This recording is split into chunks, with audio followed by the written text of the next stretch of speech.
Hello everyone, welcome back to my channel. Today I thought we would go over 4 books that I love very much. They're not underrated, okay? I'm gonna do that for another video, okay? But I'm just going to do 4 books that basically that shaped who I am as a person today. So yeah, that's our plan. So if you want to learn about some books that started me off and basically changed my brain chemistry, get ready because that's what's about to happen. So yeah. Okay. So the first book that we're going to be talking about today is Percy Jackson by Rick Riordan. This book, when did I read this book? I read this one when I was in the 3rd grade, and I'm now a senior in high school. How old are you in the 3rd grade? I was like, what? 10? No, I think you're younger than that. Either way, I was very young when I first read this series. And I think this was like I had read books before, but this was like the first series that I was actually into.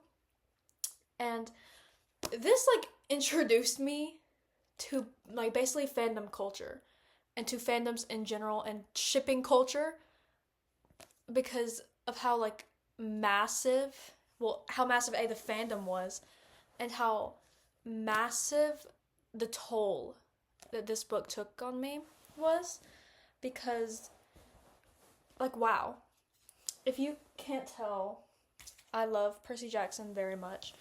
This dominated my life for so many years.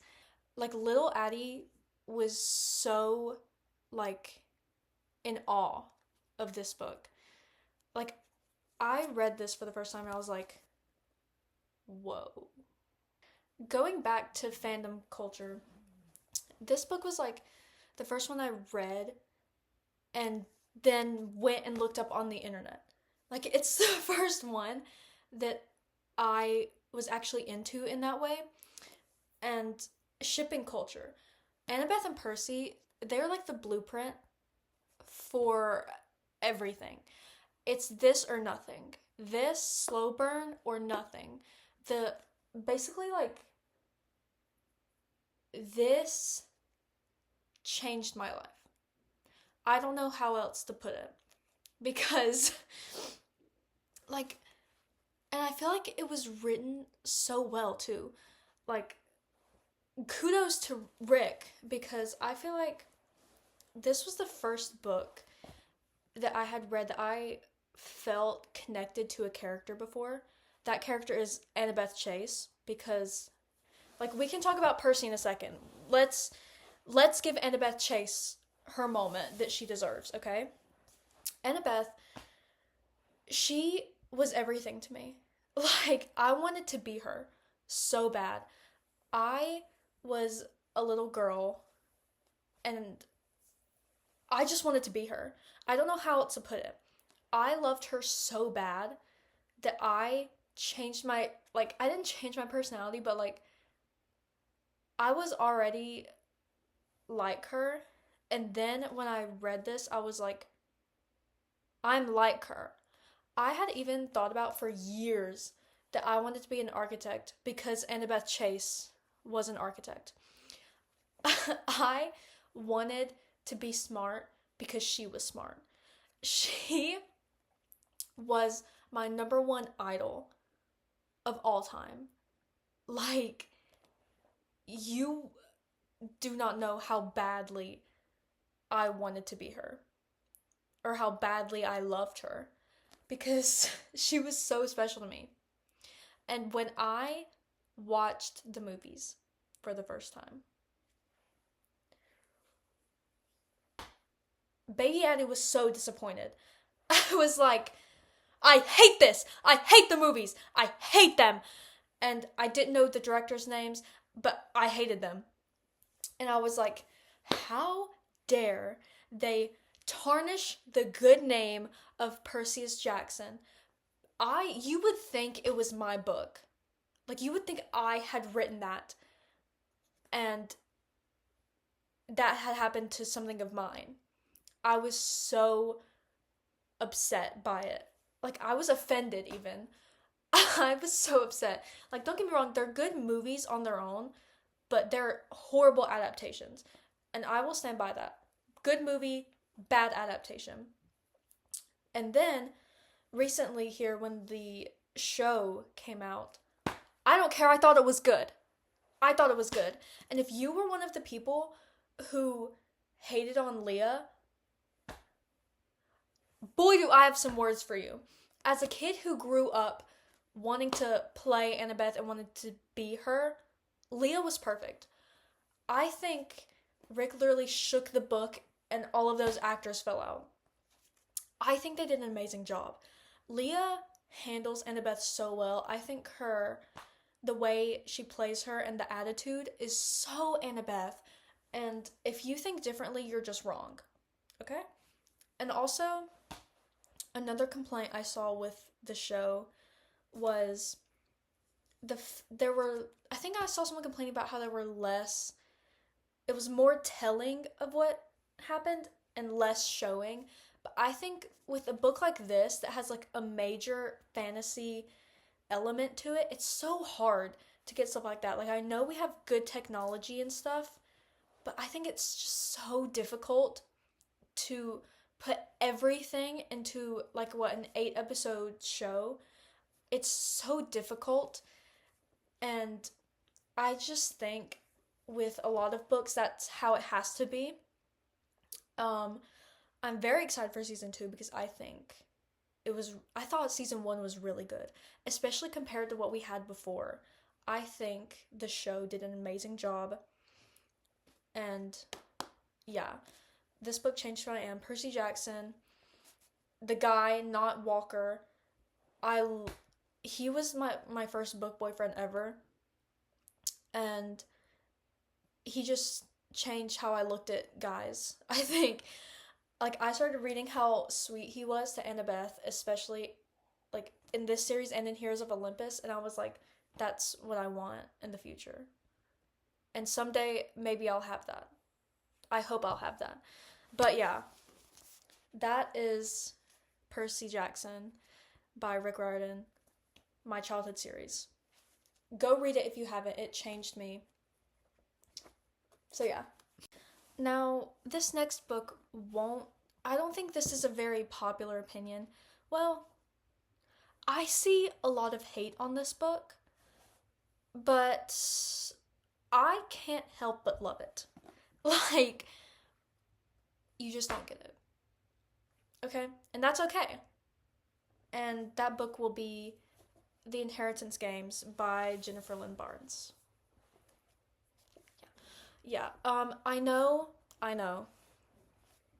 all the complaints about this book, and I don't need to hear them in the comments, okay? Because I loved this book. This book got me back into reading.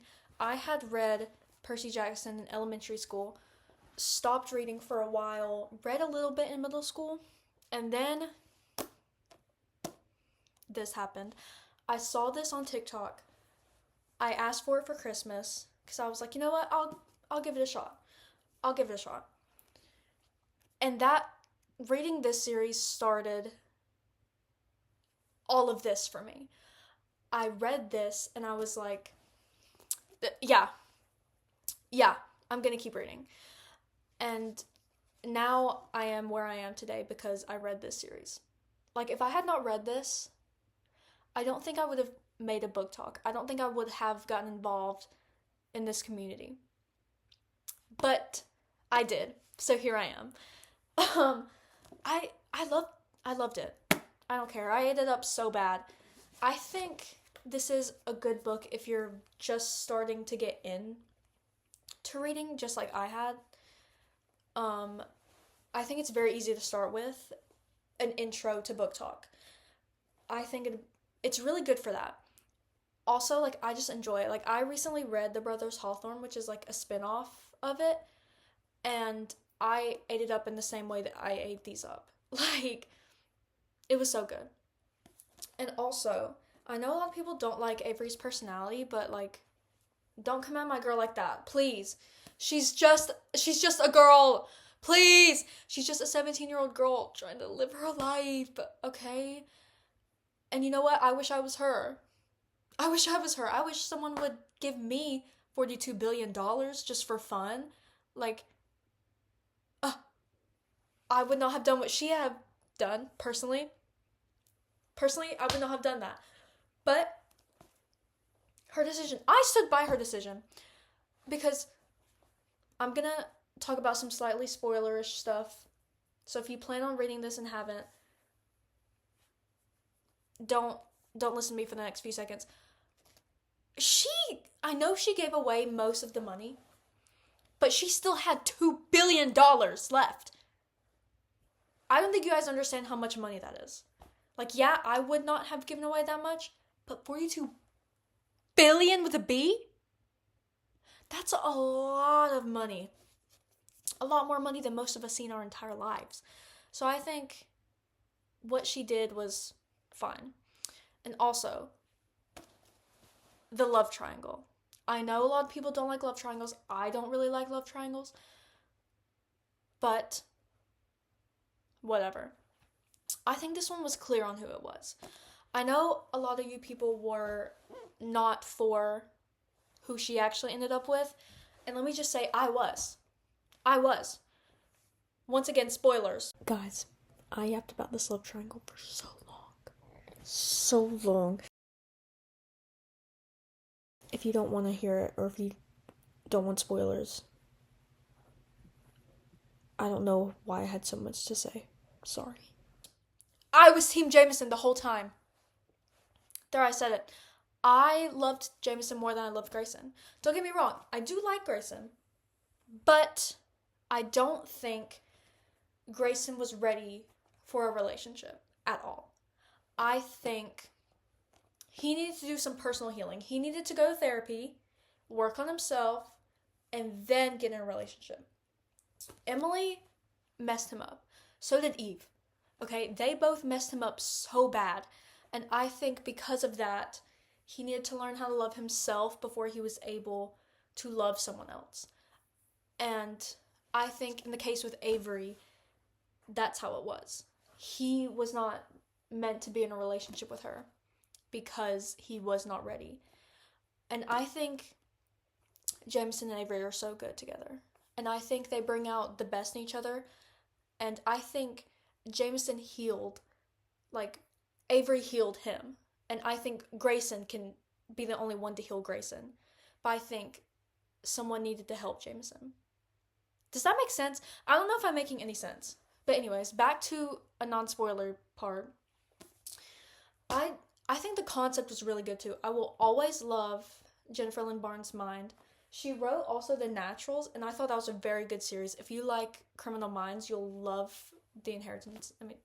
If you like Criminal Minds, you'll love The Naturals. But I thought like all the puzzles were very cool. They made me feel so stupid. Every time I would think that I would know the answer, I'd be like, oh, it's this. And then they'd be like, wrong. And I'd be like, oh, okay, so I'm dumb. That's how I felt when reading this book. But I still liked it. Also, my favorite characters. My top two brothers are Jameson and Xander. I love Xander so bad. He's me. He's me. Like, if I was a character in here, if I wouldn't be Avery, I would want to be Xander because he's so cool and hilarious. And he's my spirit animal. And I love him very much. But yeah, I love her mind. Jennifer Lynn Barnes. I love her mind. Her puzzles are so creative. And her mysteries are also very good. You never know where they're going. And I love that. So yeah, the Inheritance games will always be very special to me. The third book I'll be talking about, I think a lot of you are going to see this coming because I feel like it's very obvious what I'm going to talk about. Not more obvious than the fourth one, but I think this one is very obvious, and that is Once Upon a Broken Heart by Stephanie Garber. Now, most of you follow me on TikTok. And this started it all. This book and making content for this book made me, I think. Like, it got me to where I was today. I think every BookToker out there has their signature book that, like, they are known for.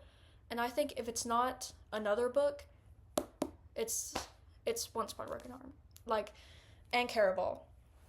Those two series, I think, just made me in general. But I was one of the few people who read this one before Caraval. I'm so sorry. No one told me to read Caraval first. I was not on BookTok as much as I am now when I read this. So I had no one to guide me. I had no one to say, hey girl, wait, before you do that, you have to read the series that came before. No one whispered that gently in my ear. No one coached me. No one. I had no one. So I read this before. But don't worry, I still read both. Okay? Don't come at me now. Okay? Now, little sneeze coming. Bless me. Now, I just don't know what to say about this one. Because, like, whoa, you know? I loved this story so bad. It was nothing like I had ever read before. And I loved it.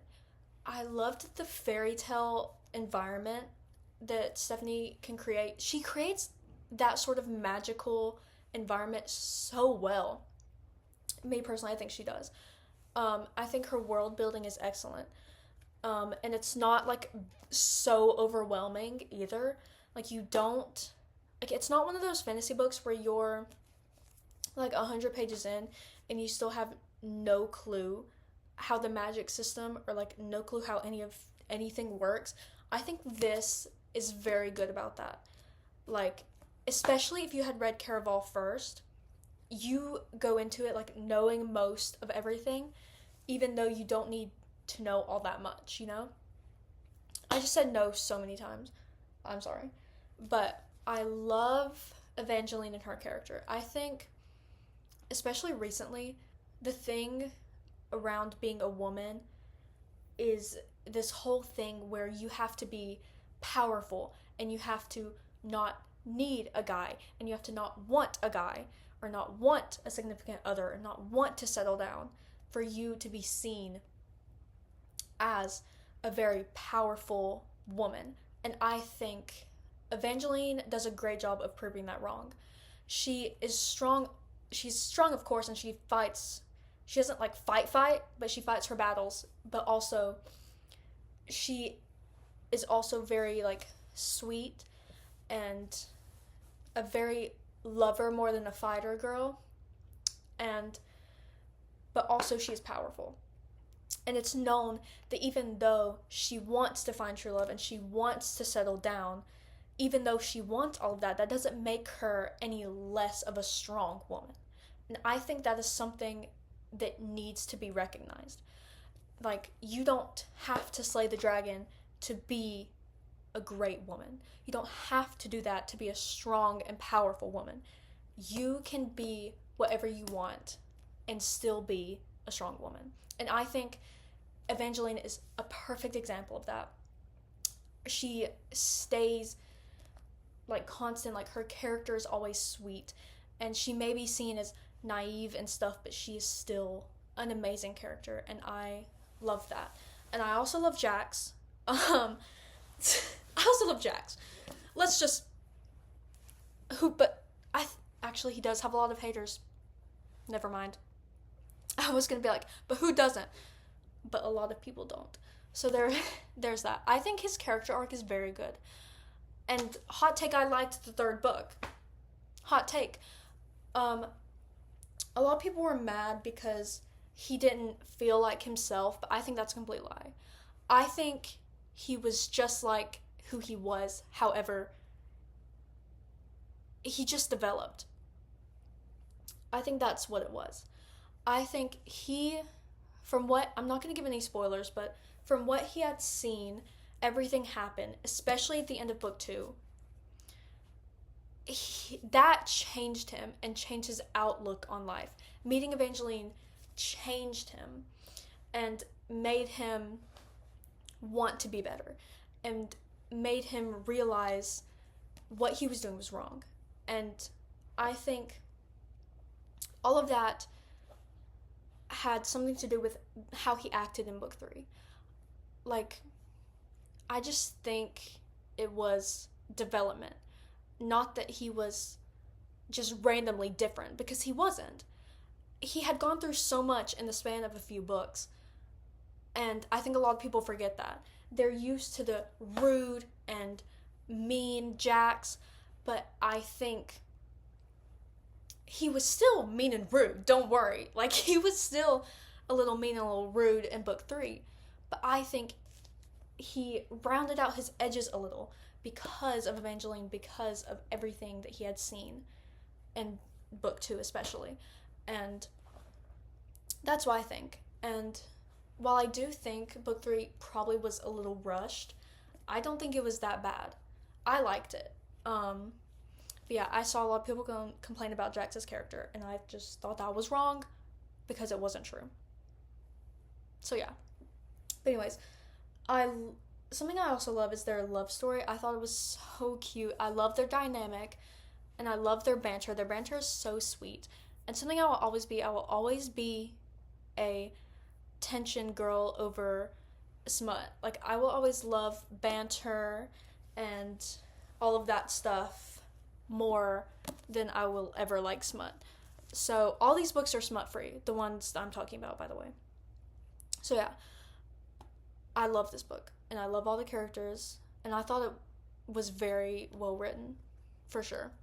And it was very creative. Nothing like I've ever read before. So yeah, there's that. On to book number 4. Book 4. Book 4!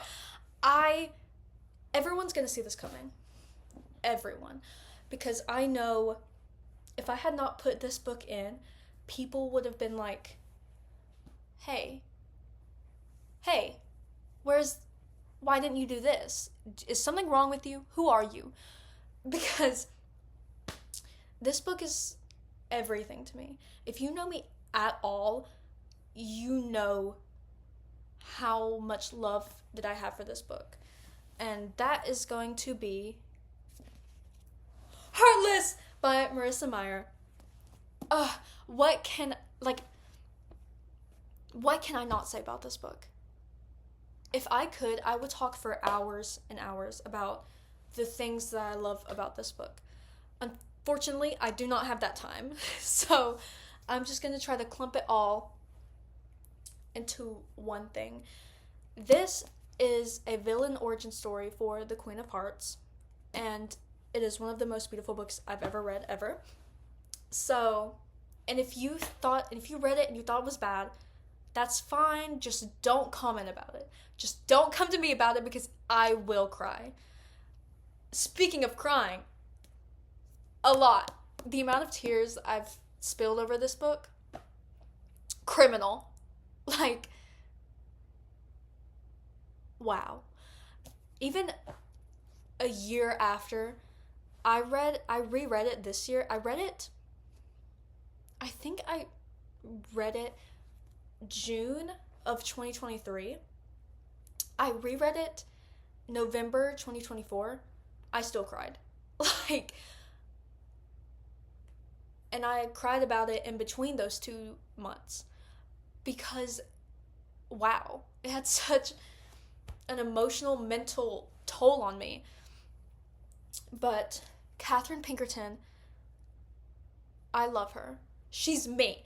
If I could pick one character that I could play in a movie, in an adaptation, it would be her. Like, if I could only pick one and be done, it would be her.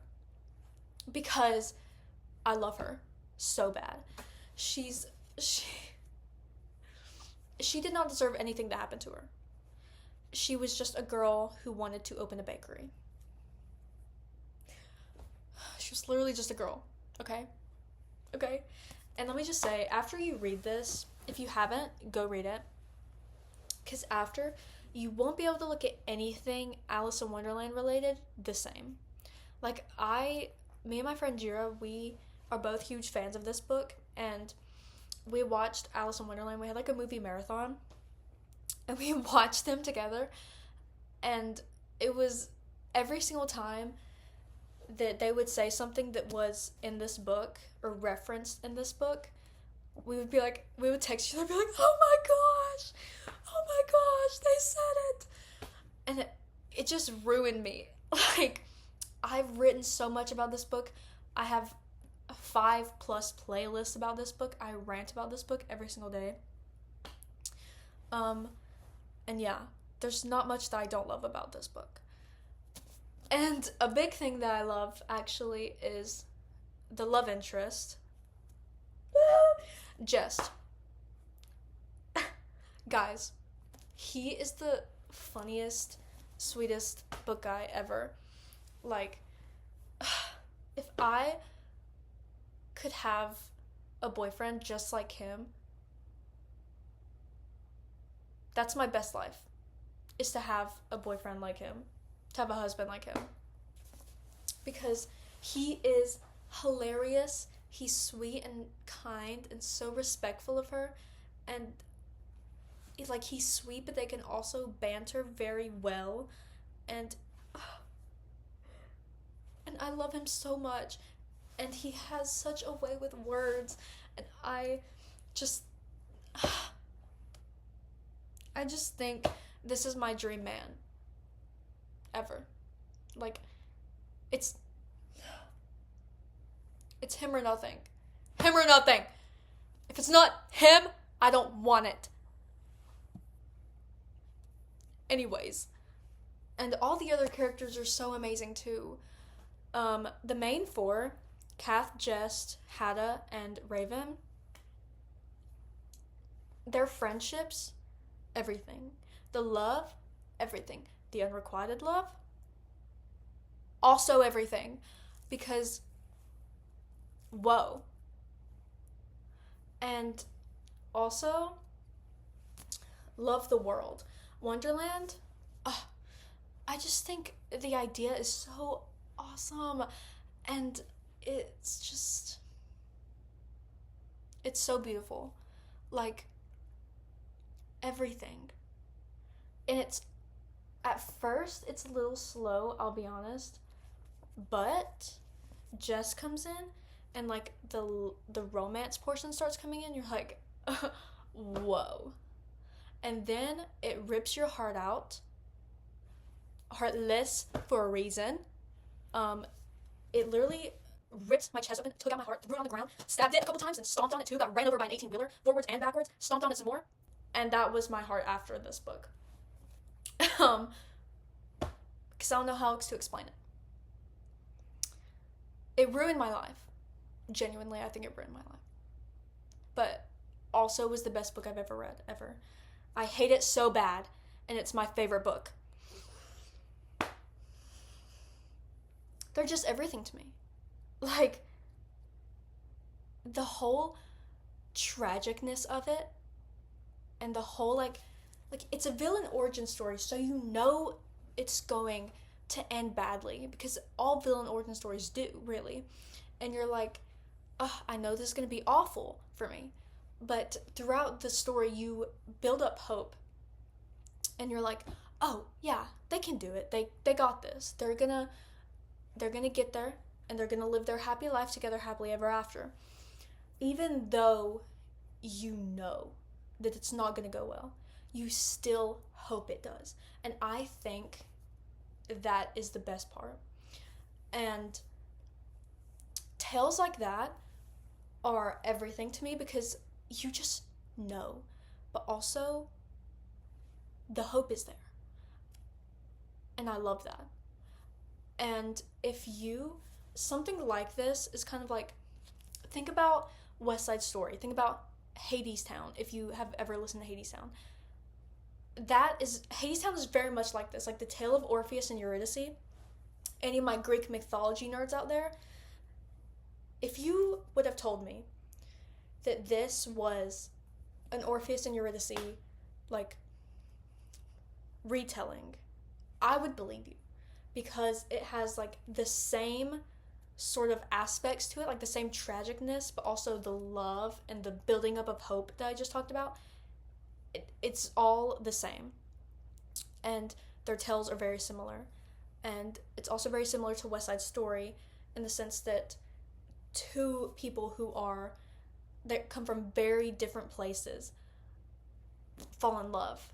And even though they know their relationship will not be accepted and won't really be very popular, and people will be like, no, you can't be with them, you can't do that, and even though they're told that, they still want to make it work because they are so in love. And that is my favorite thing about this book. So yeah, if you haven't already, go read The Perfect Tragedy, the awful tragedy that is this book, because yeah, I've made so many people read this and they've all DM'd me afterwards like, I can't stand you, why would you make me do this? And I think everyone, and you know what, sorry if I've made you read this and it ruined your life, sorry, but also like, it was a good book. For me it was. If it wasn't for you, then fine, whatever. But go read that because I love it. Okay, so those were 4 books that changed my life. That changed my life. And yeah.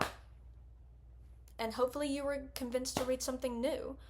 Comment down below some books that changed your life because I want to know. And if I haven't read them, then I'll read them. So yeah, I hope you enjoyed this. There's more content coming soon about more books. I'll talk about more, don't worry.